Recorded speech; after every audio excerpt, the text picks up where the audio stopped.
There was another part of this book that I love, that I want to bring up because it talks about my favorite concept. If you want to achieve stuff, you need to be able to make a decision and you know what, this might go wrong, this might fall flat on its face, but boy, I'm here for it. Opinions are the cheapest commodities on earth. Same one, yeah. But I shorted it down. So yours is, read the whole one because I shorted it down. Go for it. Yes. Welcome back to another episode of Ty and Fly Book Reviews. I go by Ty.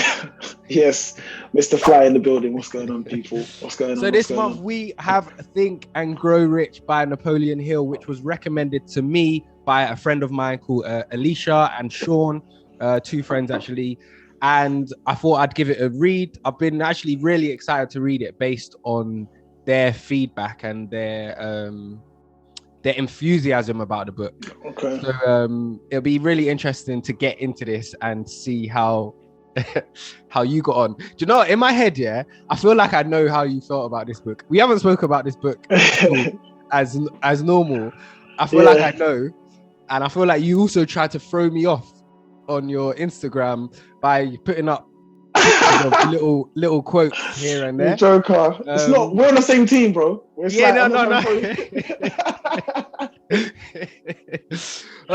yeah, Think and Grow Rich. I mean, do you want to kick us off? I mean, the first notes that I've wrote down is talking about the power of thought and how powerful the mind is. I mean, I don't know if you wrote anything specific on that.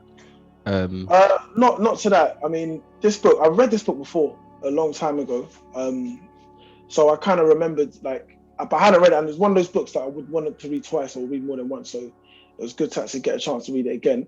And it's interesting for me because the mindset I was in when I read it then, like comparing to now, because that was like at least 7 years ago, maybe even more when I read it.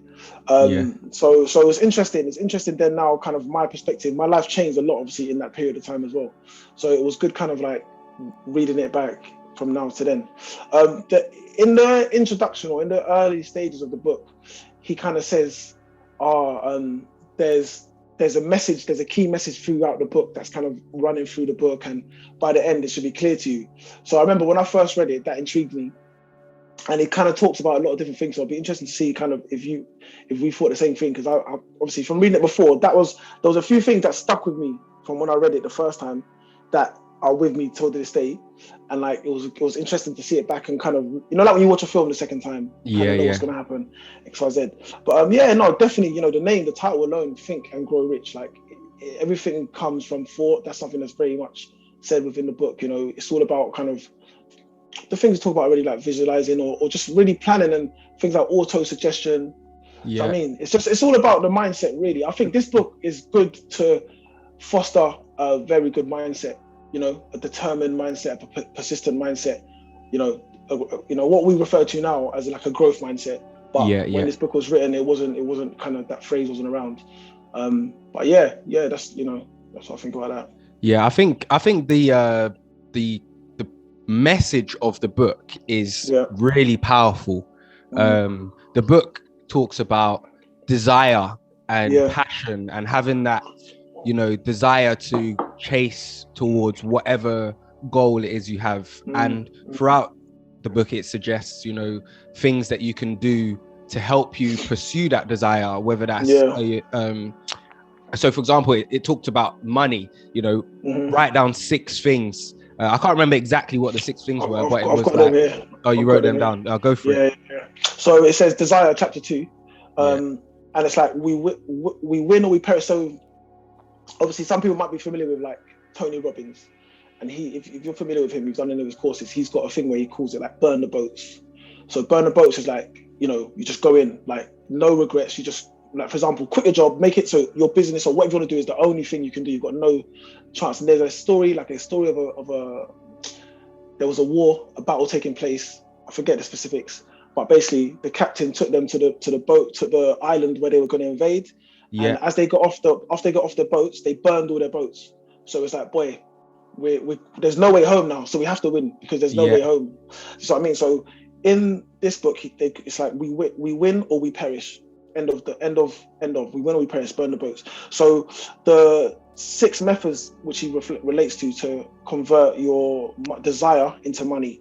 Number 1, fix your mind on the exact amount of money you desire. Number 2, determine exactly what you intend to give in return. Number 3, establish a definite date when you intend to possess the money. Number 4, create a plan for carrying out your desire and start immediately to action it. Number 5, write a statement of the amount of money you intend to acquire. Name the time limit, state what you intend to give in return, and describe that plan clearly. Number 6, read the written statement twice a day before you go to bed and when you wake up. So those are the 6 methods for desire. Yeah, no. So I thought that was a nice reminder of, whatever you want to accumulate, you have to set the foundations. Whether you want to get a house, whether you want to get a new job, you can't just say, oh yeah, I want a new job. I'm going to manifest a new job. You actually have to plan for it. Whatever it is that you want to achieve, whether that's financial gains, life goals, fitness goals, anything, you have to set out a plan and follow through. That's the key, the key part, and follow through. But one of the things I liked, was when he was talking about the power of thought and how strong our minds can be, if we really, really push our minds to the limit. And he gives an example of Henry Ford, the owner of Ford cars, and how he told his engineers to make an 8-cylinder engine. And they were like, no, it's impossible. No one's done it before. This will never happen. And he said, no, it is possible. Whatever it takes, make it happen. They tried for like 6 months or whatever, however long. They come back to him, look, we can't do it. It's not possible. He again said, no, it is, go for it. This is what I want you to do. It's possible to make it happen.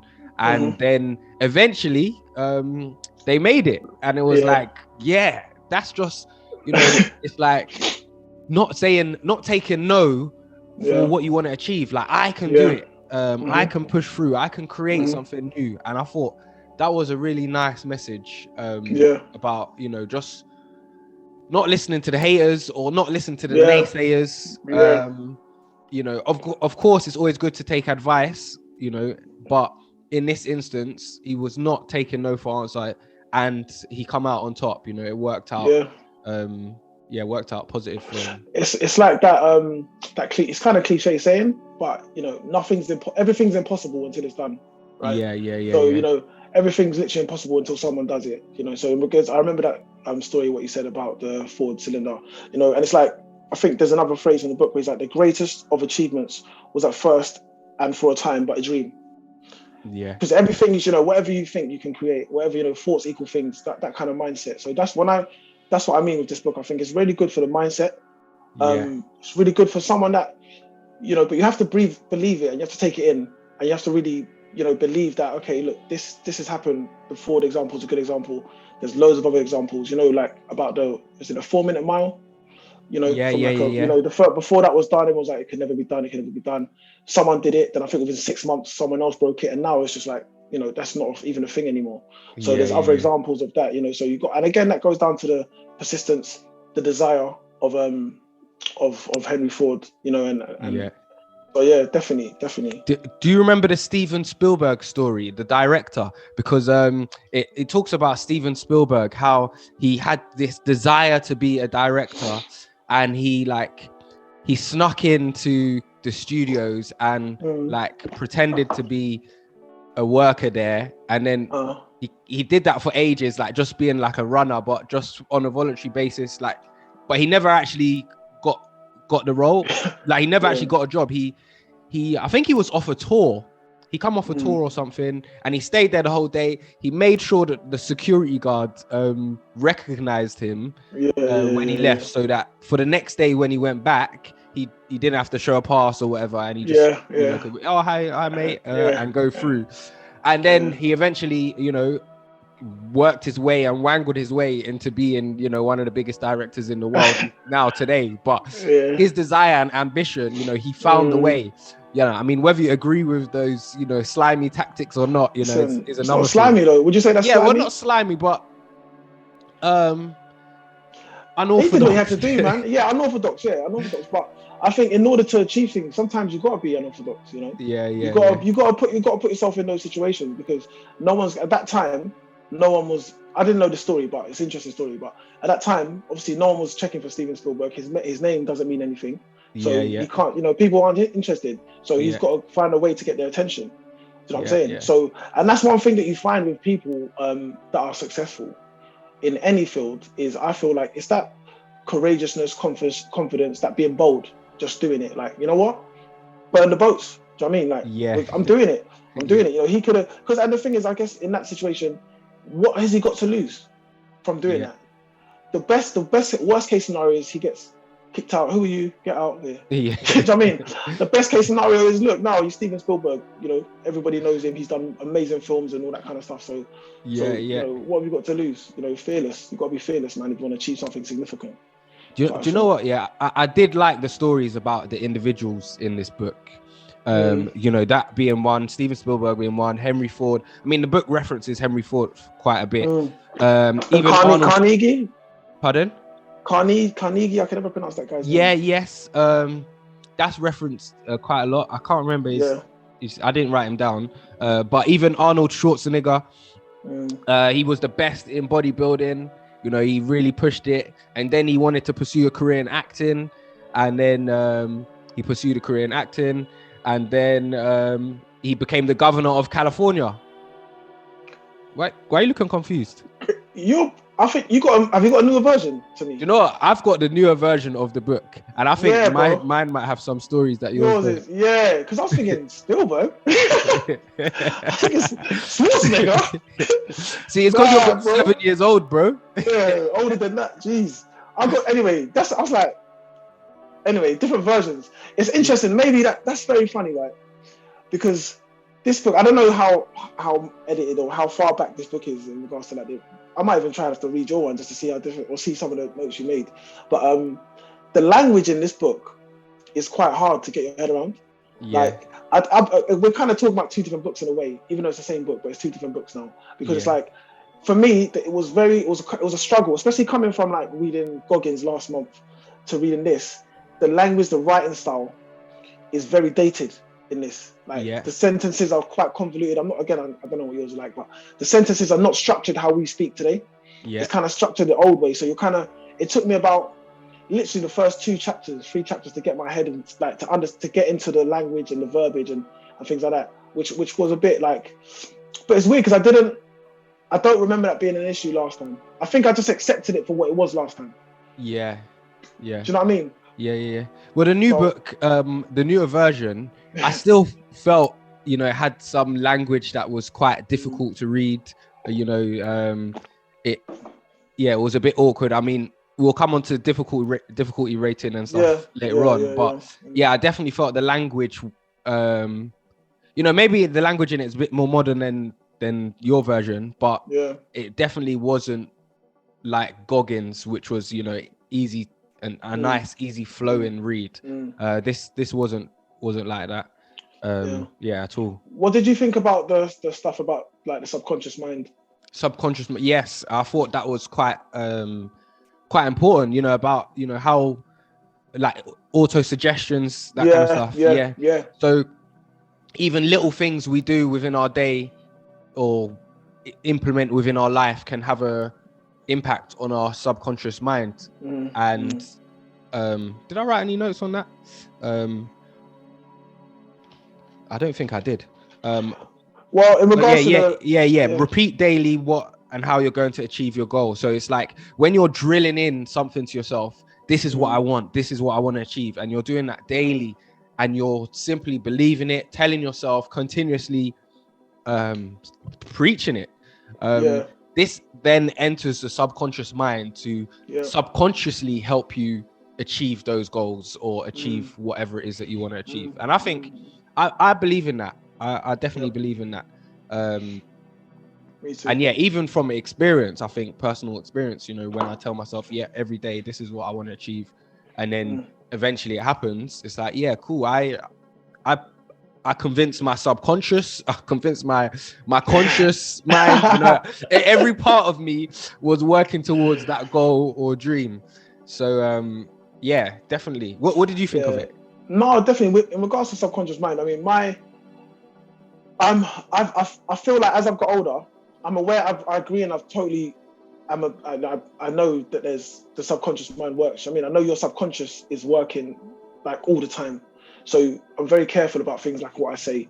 And then it's like if I've got an idea or something I want to do, if I know, say for example, we're trying to think of an idea for something, a business thing, and I'll be like, okay, I know what I want to. I might not get it now, but in about a day or an hour or however long, an idea is going to pop into my head, and then I'll just feel like, oh, that just came from now. But no, it's because my subconscious has been working since that moment when I originally planted the idea or the thought or the question. Yeah. It's consciously working when I'm sleeping, when I'm up, and then you might just have an idea like, oh yeah, and you think it's just come out of nowhere, but no, really, you've been thinking, that thought process has been in it. So, things like finding solutions to problems, things like being creative, things like that. So yeah, no, definitely. And again, it's like it's very important, and it even says it in the book, like what you put into your subconscious, because it will kind of fester. So again, the way you speak to yourself, the things you think about and speak about, where's your conscious at? Because your conscious will direct your subconscious, isn't it? If you're just interested in nonsense, all you're going to be thinking about is nonsense. Do you know what I mean? So people should be careful about things they listen to, things they watch, people they speak to. You need to guard your mind, isn't it? But yeah, that's. I mean, I'm definitely into that. Like the subconscious mind. What's it say here? Remember that your subconscious mind will act only upon instructions that are emotionalized and handed over with feeling. So what that is like, with like affirmations and things like that. I used to do a lot of affirmations before. I don't know, maybe I've said this before in this, but then it became to a point where it's quite monotonous. So then I kind of realized over time, and even through like research or listening things or whatever, and it was funny because it backs it up in this book, because he talks about affirmations even before, about the whole read the written statement twice a day before you go to bed and when you wake up. That has to be done with emotion and feeling, otherwise you might as well not even do it. Do you know what I mean? Yeah. Because that's how you get it into your subconscious. That's how you actually get it in there. When you're emotional, sometimes that's why when people are emotional, they say things, they don't realize what they're actually doing in their subconscious, because you might be really angry and you say, might say something that later on you regret, but where you said it with so much emotion, it's actually, it's inside you now. And the same thing in a moment of joy, you say things, you don't realize what you're saying. So in regards to the subconscious, if you want to kind of get things in, so if you want to kind of follow these steps and say these positive affirmations, you need to say it with emotion. You need to get yourself into like an emotional state, or really visualize. I know you did a video recently about gratitude. Yeah. Yeah, you did a video about gratitude, and it's like, I know we spoke about that briefly before, and even a friend of mine who kind of spoke to me about gratitude prior. When I first used to do gratitude sort of things, I would just kind of be like, oh yeah, I'm happy for this, I'm happy for that, I'm happy for that. But now, you really got to sit on that thought and think, what would life be like if I didn't have this X, Y, Z, and that's how you kind of tap into that. So. Yeah. No, definitely. I definitely think the subconscious mind has a big impact on our conscious mind and our actions that we carry out daily. I mean, there was another part of this book that I love, that I want to bring up, because it talks about my favorite concept. Okay, I know you're saying. I know exactly what you're gonna say. Yeah, it talks about like the imagination, using your imagination to come up with ideas. But when you have a group of people that are helping to keep you accountable and you meet with these people on a regular basis, it only enhances your imagination, and enhances your chance to achieve these goals. And also you're being kept accountable, you're being held accountable, you got people to answer to.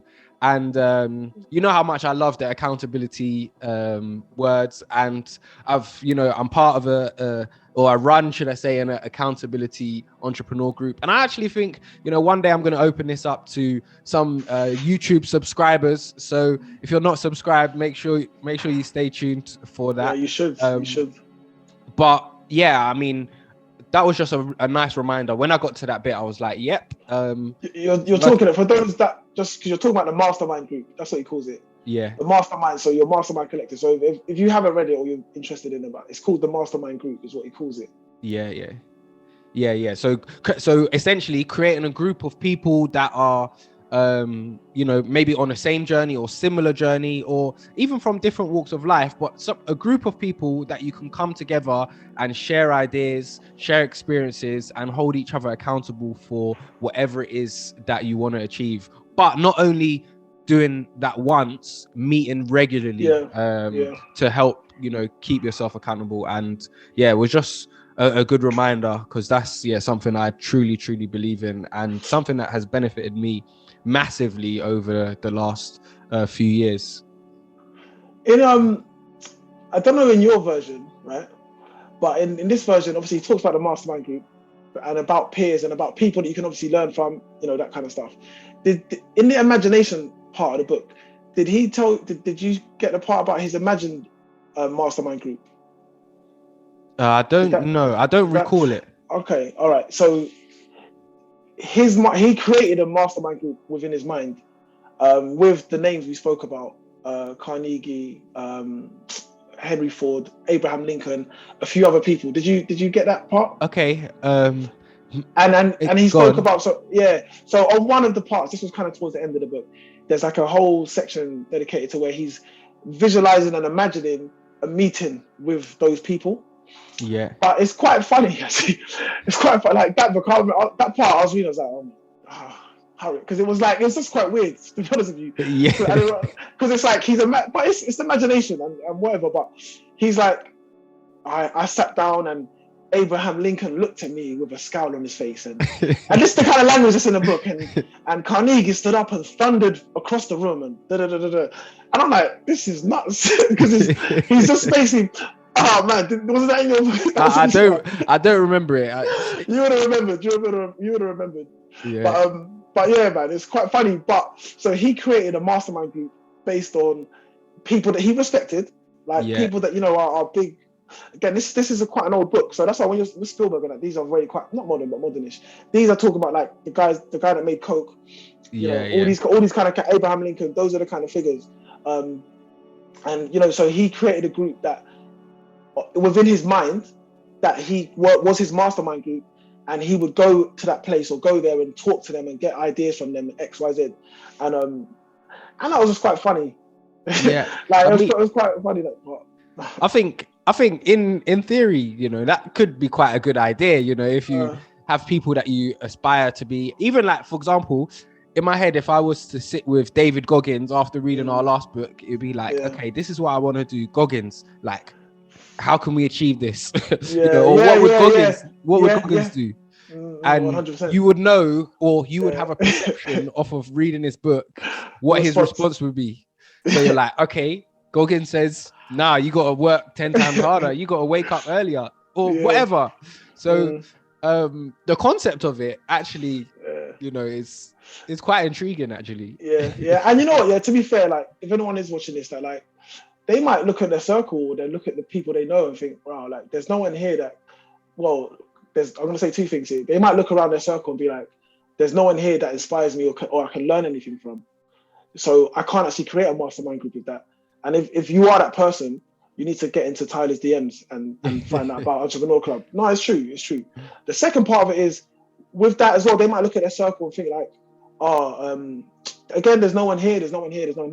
Your imagination is there. And like you said, you know, when like, you might say, you know, if you sat down Goggins and was like, oh man, like, I'm just too tired to go for this run today, or whatever it might be, whatever you're struggling with at that time, you know the character, you know what is likely to come out of his mouth at that time. Do you know what I'm saying? Yeah. Even other people, like the Think and Grow Rich, like Shetty. Do you know what I mean? You can kind of, these people, you can sit down, you can imagine. So you could actually use your imagination. Yeah. You can use your imagination. Think like a monk. Think like a monk. Yeah. Sorry, what did I say? Think and Grow Rich. That's this. Think and Grow. Yeah. Okay. Sorry. Yeah. Thank you. But the mastermind group definitely is important, and it's got to be with people that you respect, and it's got to be with people that you kind of want to maintain their respect, and you respect them as well, or you want to maybe even earn their respect. So yeah, that's definitely a good part, and I knew you'd like that part. Definitely.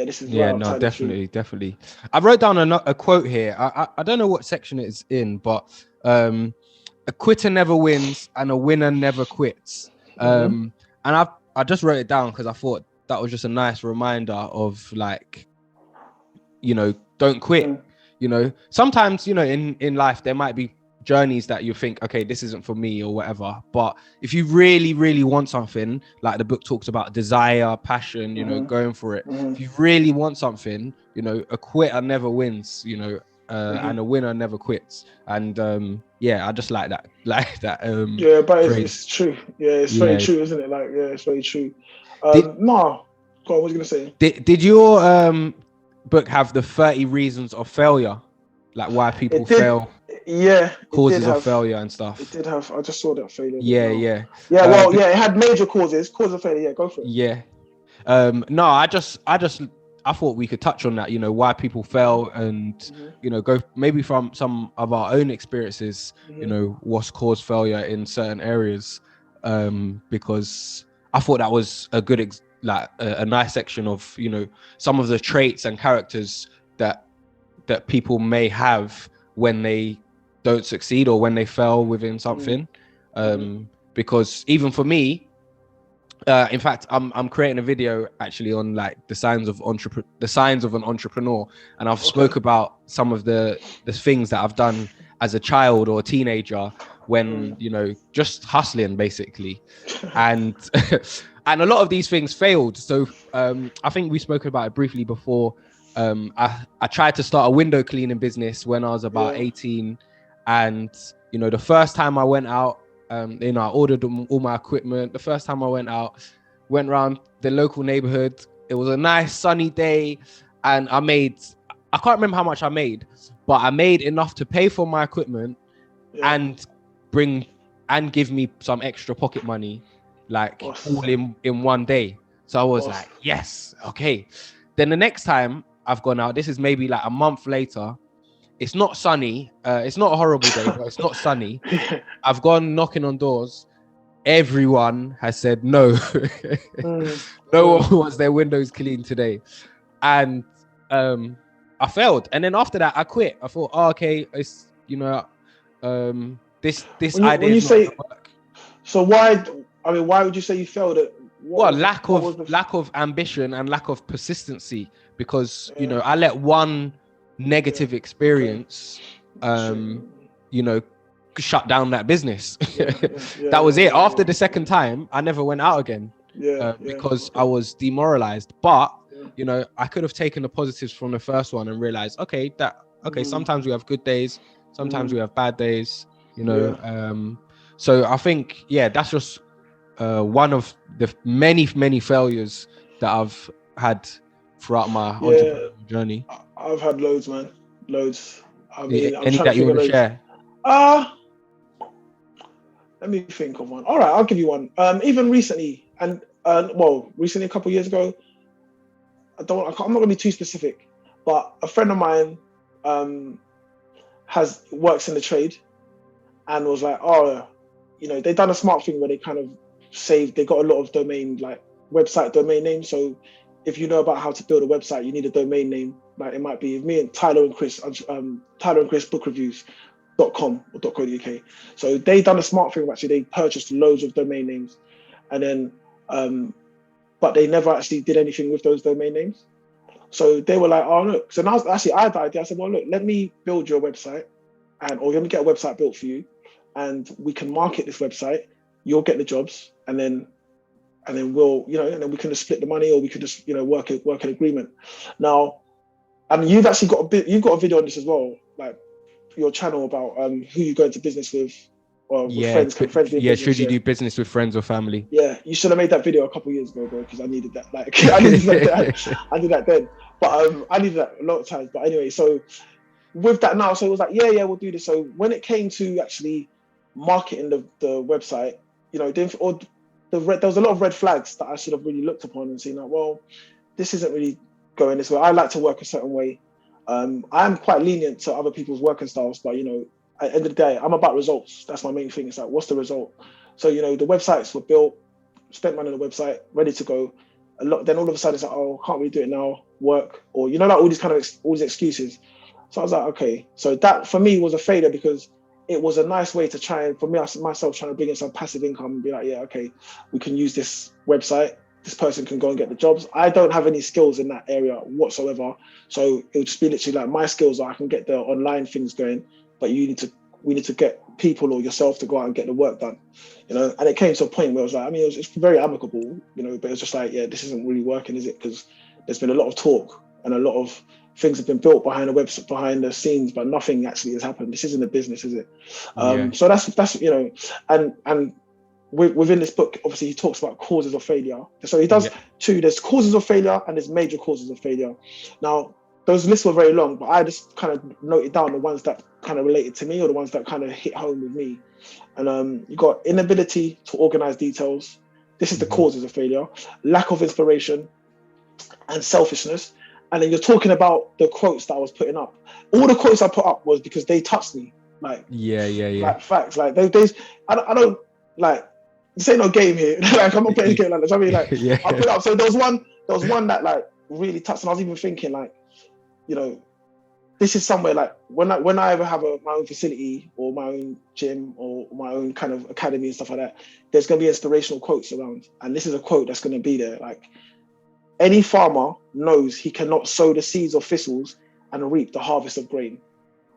So I'll read it again. Any farmer knows he cannot sow the seeds of thistles and reap the harvest of grain. So basically what that is saying is you get out what you put in. Do you know what I mean? So you can't go in with a half-assed attempt and expect to get 100,000 like amazing results. And I think within like nowadays, people are so, because the stories, the sexy stories, the ones that everyone hears about is, oh, this guy, like now people may or may not know about these like NFTs, things that are going around. If you don't know about it, have a look into it. But it's like, oh, this kid just done this doodle and now it's going for 2 million. He sold it for 100,000. People think that that's the rule. That's the exception to the rule. Like the rule is you got to put in the work. You reap what you sow. That's basically what this is saying. So that was one of the causes of failure, because people expect they can do a half-assed attempt and change the world. It's not really going to happen. Then as well, just to go a bit further, he then goes into the major causes of failure. And the major causes of failure, you've got lack of self-discipline. If you cannot conquer yourself, you will be conquered by yourself. That's very strong, right? Then procrastination. Lack of persistence and lack of consistency. And then also, which is very interesting, over calculation. You know, so and it says here, the person who takes no chances generally has to take whatever is left when others are through choosing. So those are like, that's a very strong section there for me. Because for me, it's like, okay, I need to avoid all of those things. If I avoid those, I'm on the route to, well, I'm definitely not going to go down the route of being a failure. So I mean, at the bare minimum, like I'm on my route to success. I'm on my way to, do you know what I mean? So yeah, man, that was a strong chapter for me. No, it was nice to see in a structure, you know, lots of causes of failure, and just be reminded of certain things. Because as I was reading through it, it was like, I've learned from that.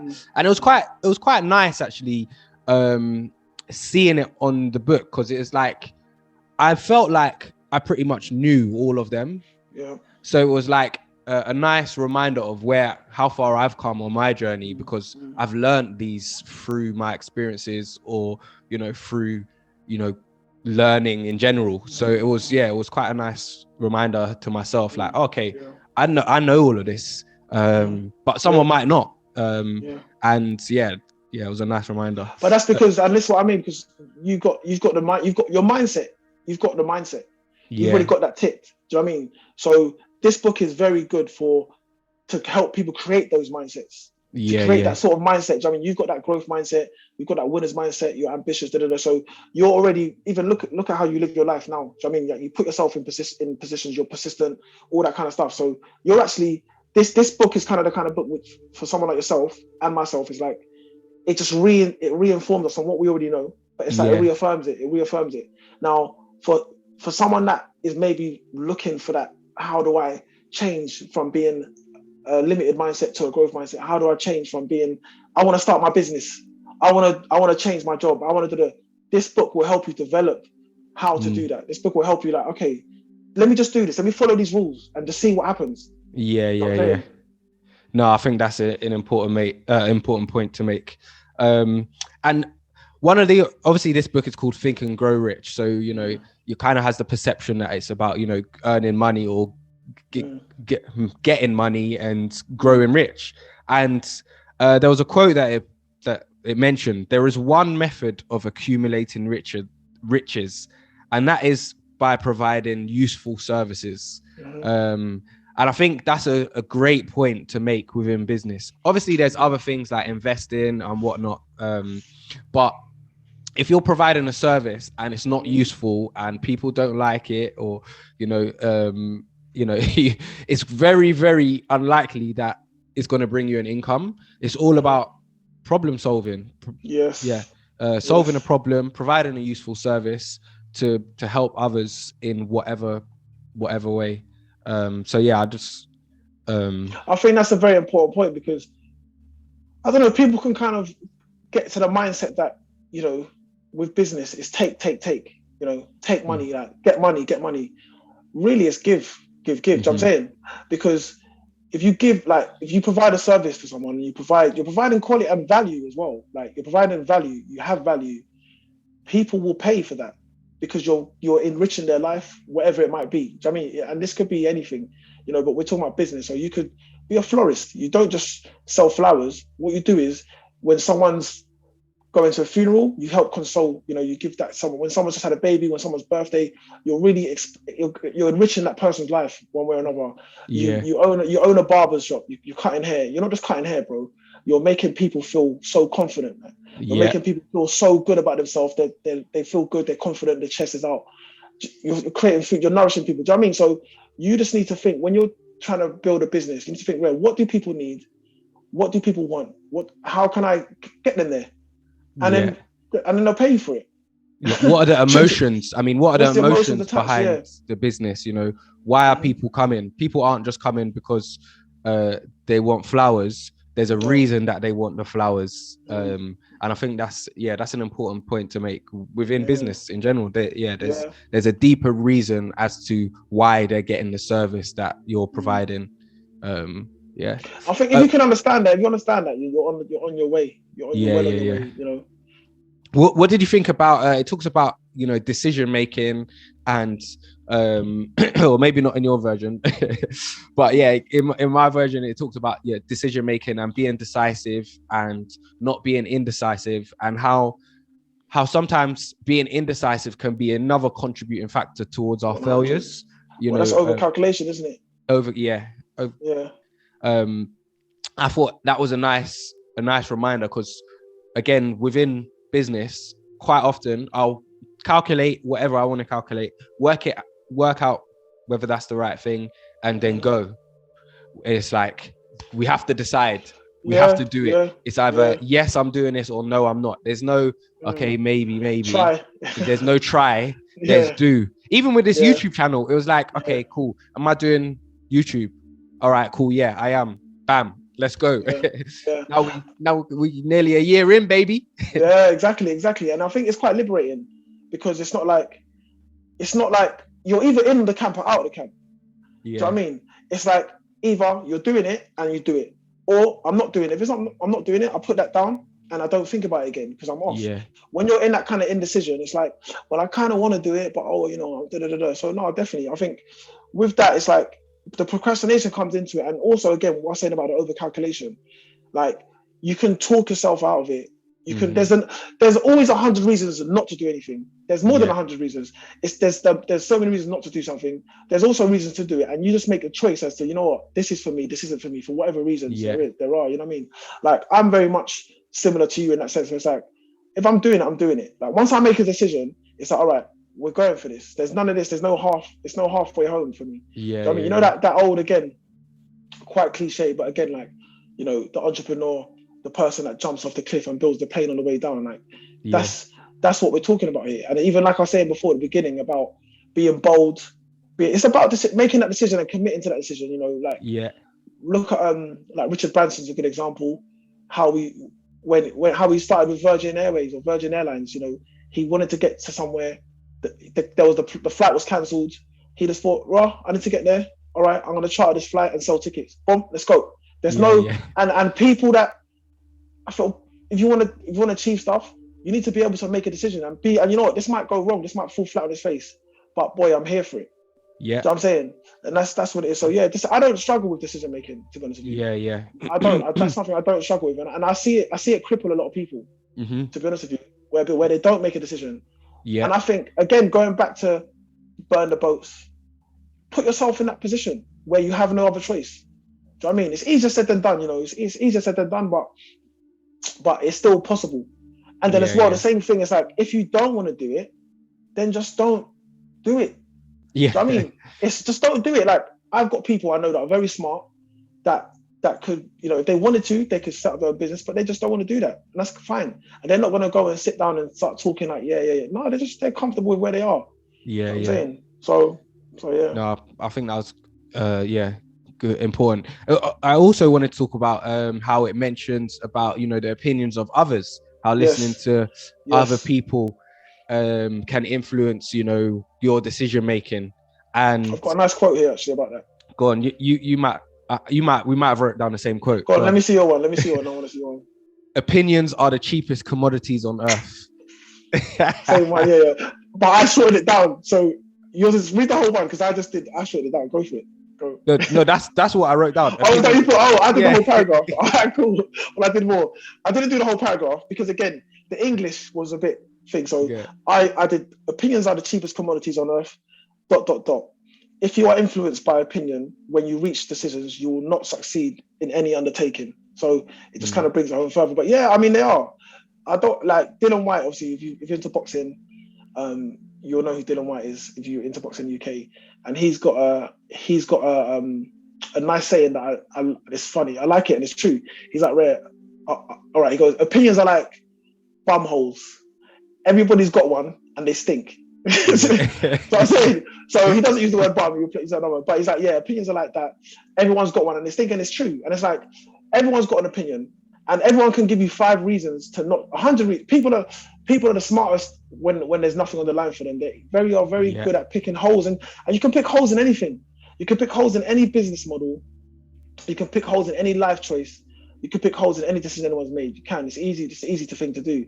Like Brian, it's either Brian Tracy or I forget the other guy's name now, but he says people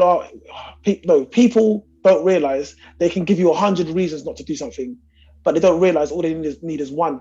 So it's like they think they're smart. Like, oh, Tyler, you want to do this? Oh, you know, well, this and that and this and that. Jim Rohn, that's who it said. Sorry, Jim Rohn said it. Yeah. If you don't know who he is, get to know who he is. Yeah. So Jim Rohn, like he said, people think they're smart. They give you 10 reasons why you shouldn't do something. They're so dumb they don't realize all they need is one. Like you only need one reason. I can keep. It doesn't make me any smarter. So no, I'm with that. I'm with that. I'm with that 100%.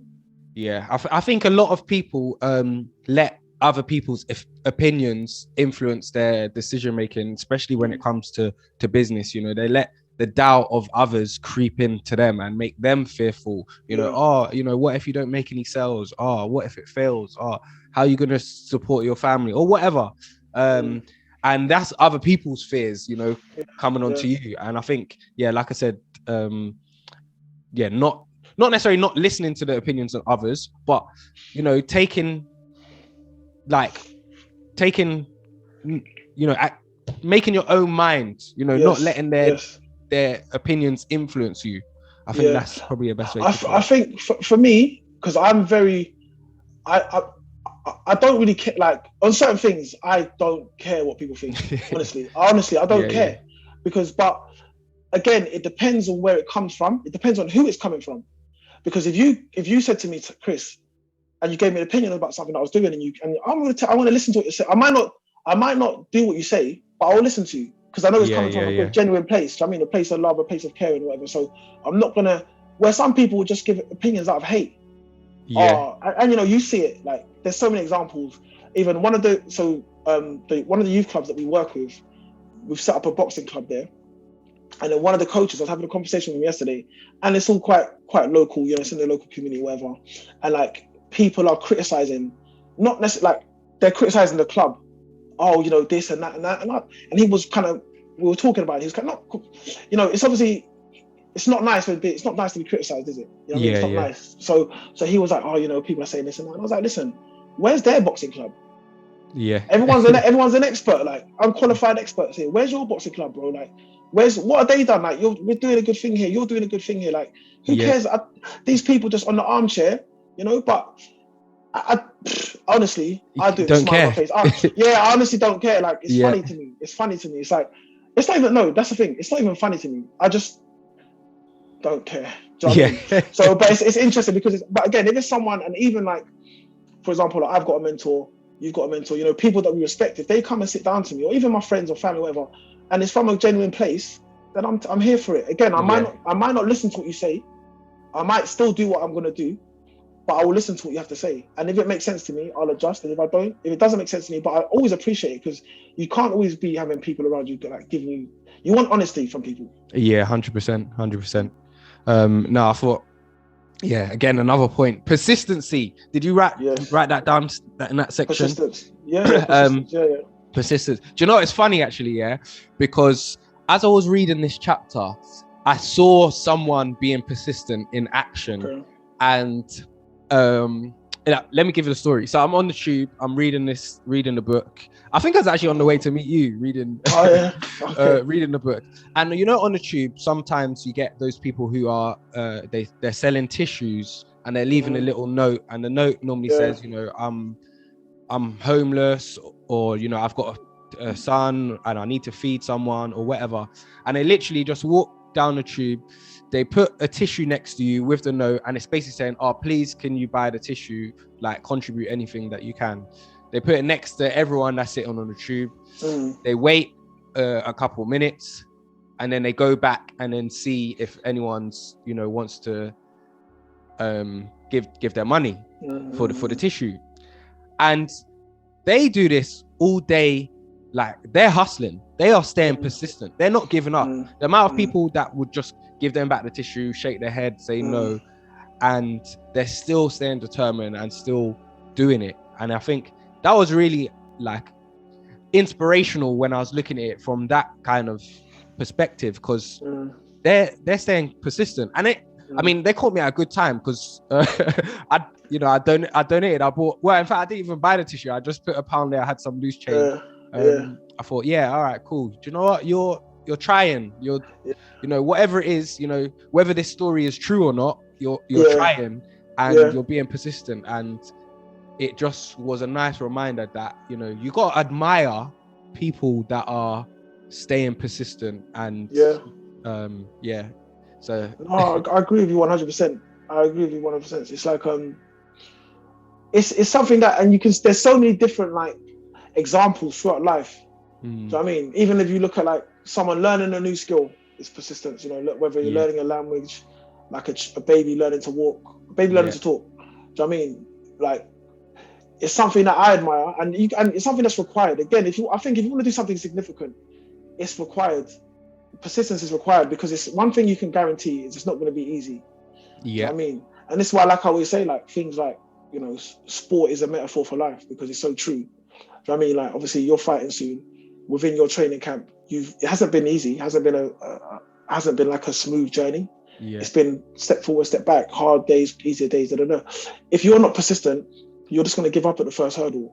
And you're trying to achieve something significant, so you have to be persistent. Do you know what I'm saying? So there's what did it say here? Yeah, weak desires bring weak results, just as a small fire produces a small amount of heat. So now this is what's going to happen now.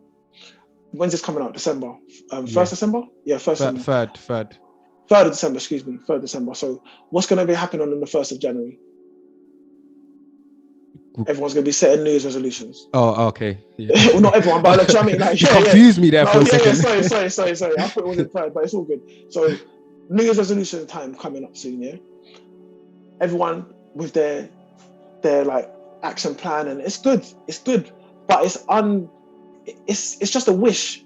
Yeah. Because there's even another statement which I saw, and this one stuck with me. This isn't in the book. People overestimate what they can do in 1 year, and they underestimate what they can do in 3 to 5 years. Like that. And again, to get to that 3 to 5 years, what have you got to be? Persistent. Yeah. Because it's a long process. I remember one time, someone said to me, oh, it's New Year's resolution. let's write down our wishes for the year or what we want to achieve, put it in an envelope, and then next year we'll see if it happened. Like, what? So I'm saying, I remember when I was like, what are you talking about? How are we what? Like, I don't get it. I don't get me wrong. I have faith. I pray. Do you know what I mean? I pray. But it's like, that's not even a prayer. That's a wish. Like, what is that? And I get it. Like, people now, the universe, stuff like that, cool. I get it. People believe in it. I'm not saying it doesn't exist, because I do believe you can will things towards you. But you have to work for it, though. Yeah. Do you know what I mean? You're very lucky. You're very, very lucky and very blessed if you could just write something on paper. I think it comes down to cool, but you got to put something out there, man. You got to put the energy towards it. You got to work towards it. So with the New Year's resolutions, your desire has to be strong, and you need to going back to planning, going back to accountability. Like, there's not one trick. There's not one thing you do. It's a number of things you do, you know? So yeah, no, persistence, I'm all about it, man. I'm all about it, man. You have to be. And I think that's why, for me, I think it comes across my kind of my expression of that is when I do sports, when I used to play rugby, when I used to play football.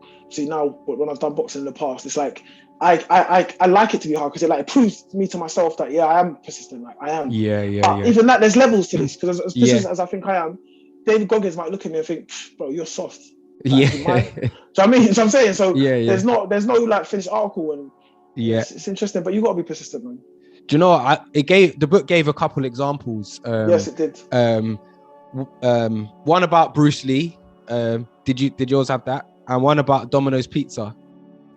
No, I didn't have either. All right, you give me yours, I'll give you mine. I didn't. All right, I didn't. Oh, you didn't write it down.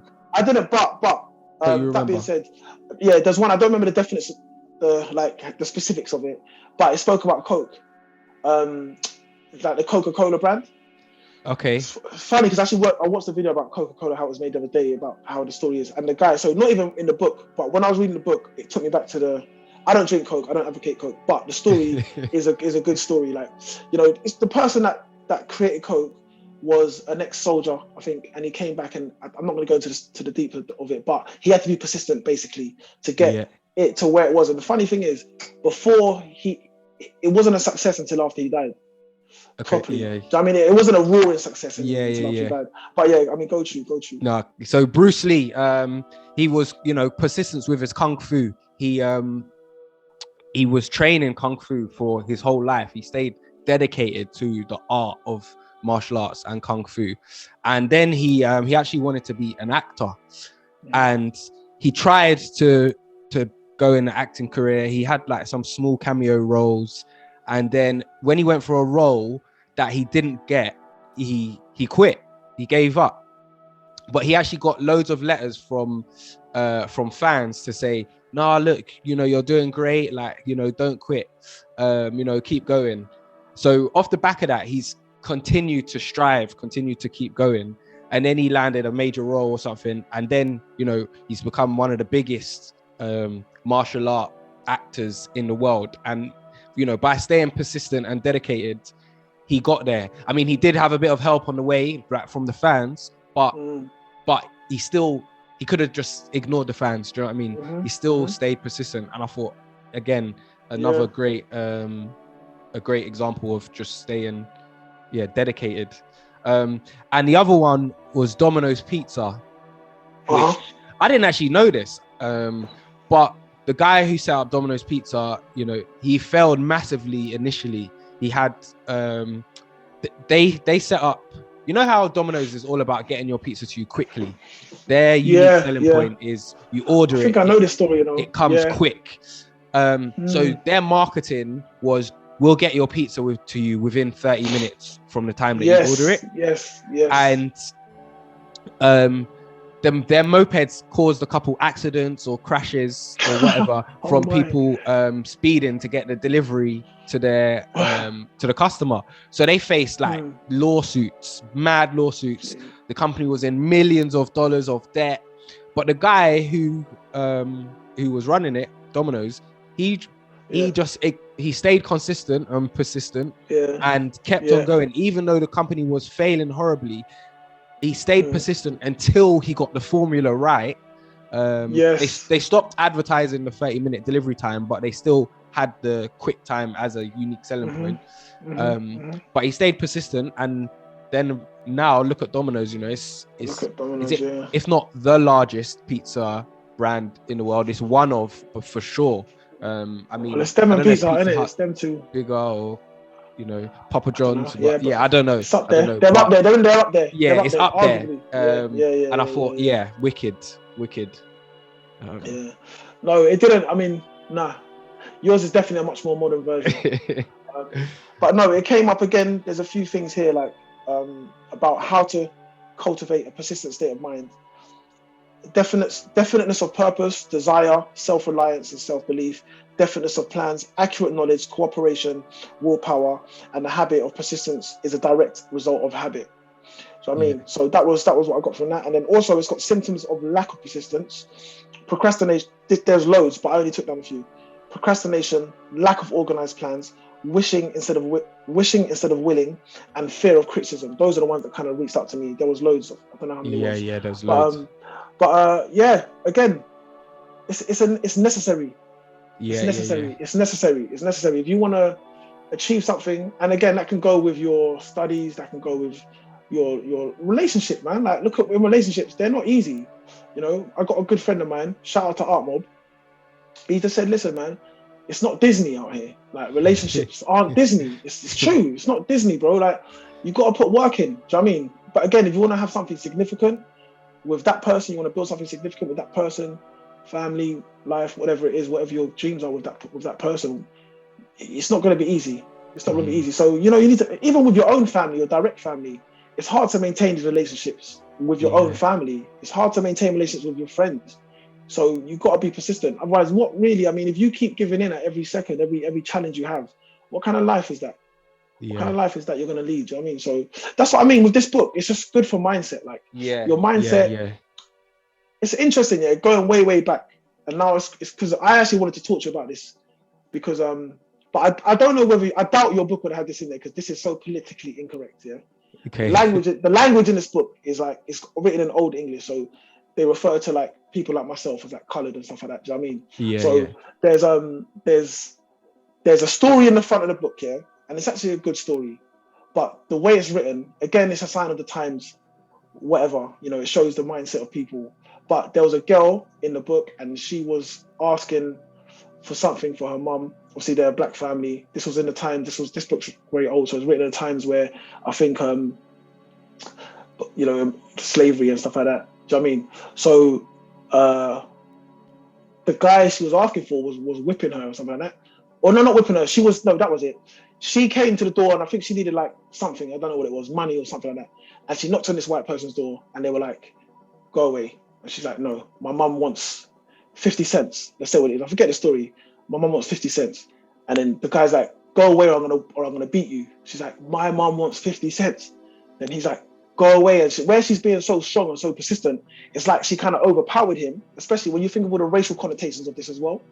It's even stronger, the fact that she's a little black girl at a white person's house, asking for money, standing up to that white person.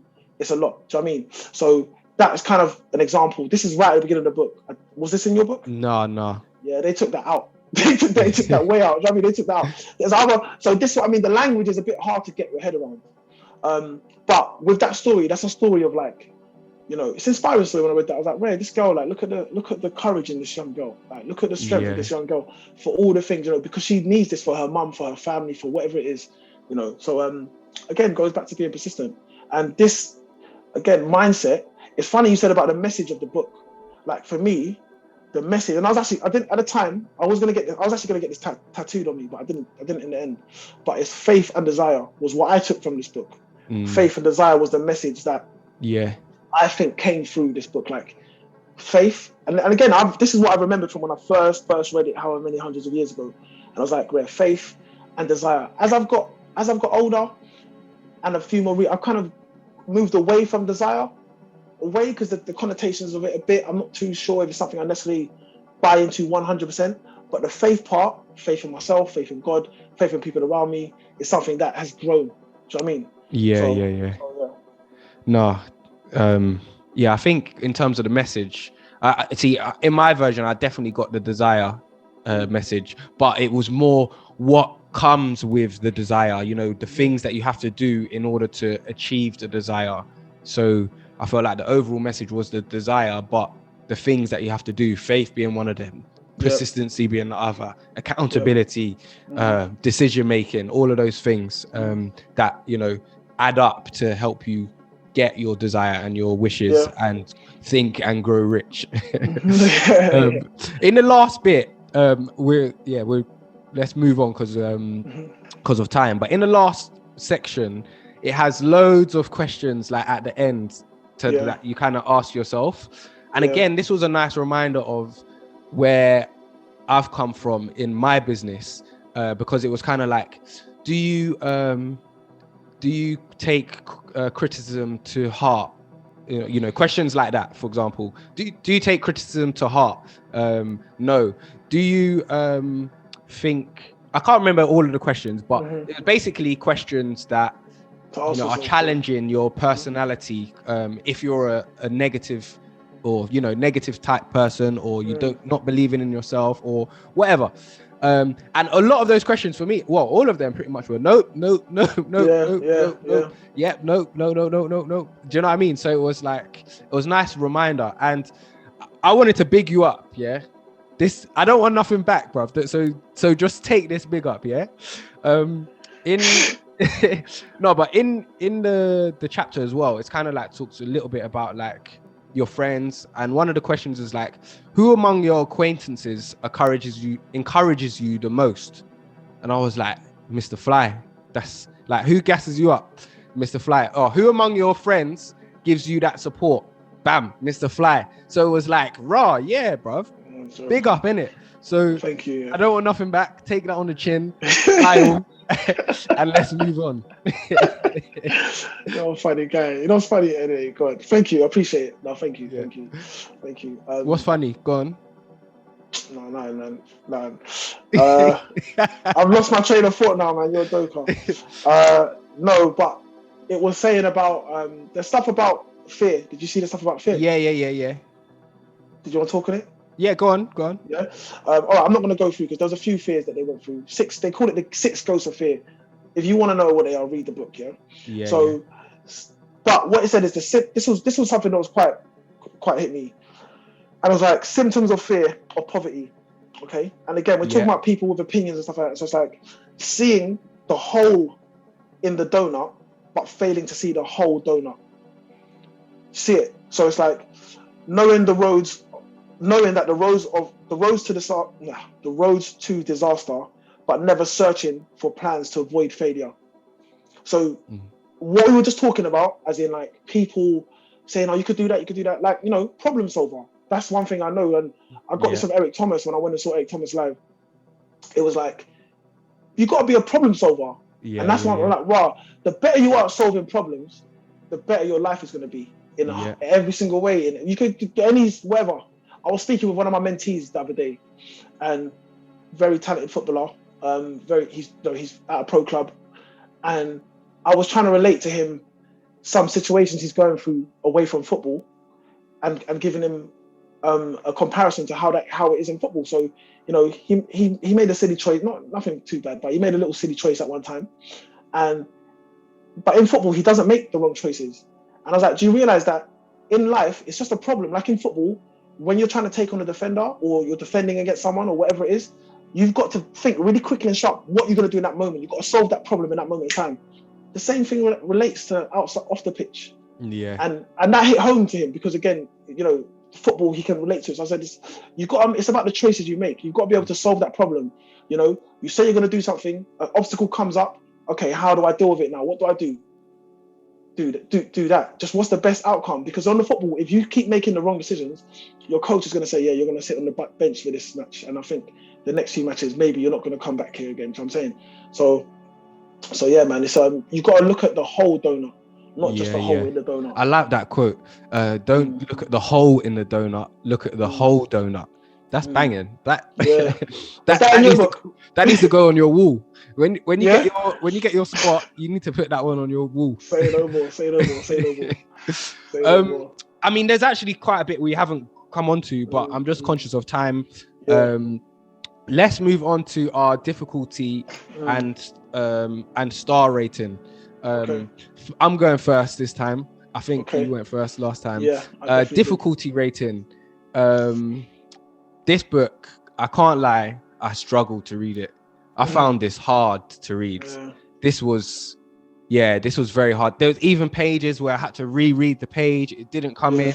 Like you said, the language, I don't think the language is probably not as old as your version, but this was difficult to read. And it took me, I finished it this morning.